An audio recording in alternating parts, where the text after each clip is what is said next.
Hello, Diaz here, founder of Greenwood Dental. Thank you for joining me again. Today we're talking about extractions. Extractions are difficult to break the news to the patient. Although I've been doing this for 24 years, still I have a hard time telling the patient that the tooth is hopeless and the tooth is damaged beyond repair and we won't be able to save it and they have to lose the tooth.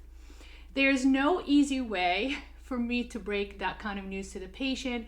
So I learned with the time, you just keep it to the basics and keep it data limited as far as why the tooth cannot be repaired or why the tooth cannot be salvaged.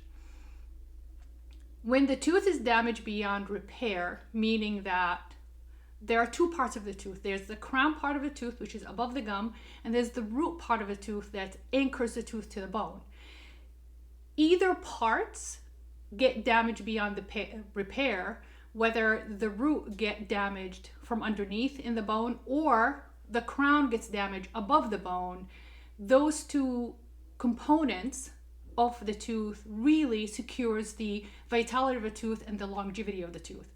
If the top part of the tooth, which is above the bone, above the gum, what we call the crown, it's damaged beyond repair, then we will recommend to pull the tooth out. Keeping the tooth in that condition will risk a lot of things and it will trigger conditions that is severely damaging and irreversibly damaging to the bone and to the mouth. So if the tooth is damaged from the crown, which is the top part of the tooth, beyond repair, some patient will tell me, well, the root is okay. I get it. I know the root is okay, but investing in the root, the amount of money you're going to be spending and the amount of time you're going to be investing in the dental chair maybe will give you, or you're going to gain 5 years with that tooth, and before you know it, the end of 5 years or within the 5 years, you're going to have to deal with the tooth again.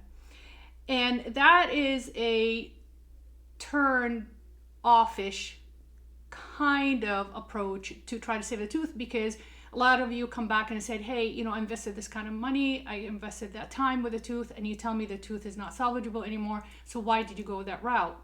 Or why did you recommend that? So what I do these days is to give you guys the option. If you are willing to save the tooth, although the only part of the tooth that's intact is the root, and you want to invest that kind of money and that kind of time in the tooth, be my guest. I'm willing to do that as long as you guys understand that within the 5 years, you're going to have to deal with the tooth again.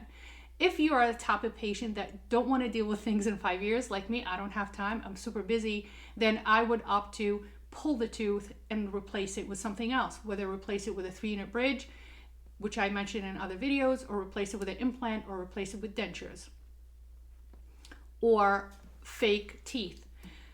So if the root itself is damaged now, and the crown, which is the top part of a tooth, is still sound and healthy, unfortunately, the moment you damage the anchor of the tooth, there's nothing holding the tooth stable in the bone. Now, exception is if we end up sending you to a root canal specialist, sometimes they might be able to pack a calcification material, which is medication for the root, to solidify the root and keep it healthy.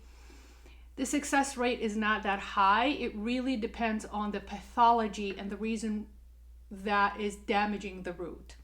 So if we cannot save the tooth, we recommend extractions, which is pulling the tooth, and we can replace it either with an implant, which is a single unit tooth, or a bridge, which is, I mentioned it before, watch my bridge video on YouTube, is basically running a bridge in 2 anchors and running across that space, or fake teeth, which are dentures. And I'm gonna do a special video just about dentures and removable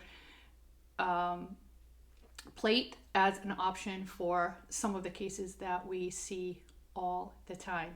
The best advice I can give you, preventative. Prevent the damage from happening.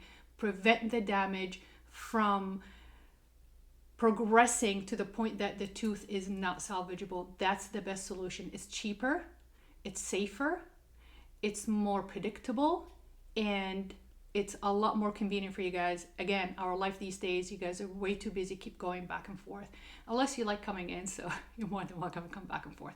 I hope this helps, and if you guys would like more explanation and more detail about the process of extraction or the morphology of extraction or just the process, please let me know. All right, this is it for today. DS out, and I'm wishing you a happy dental health.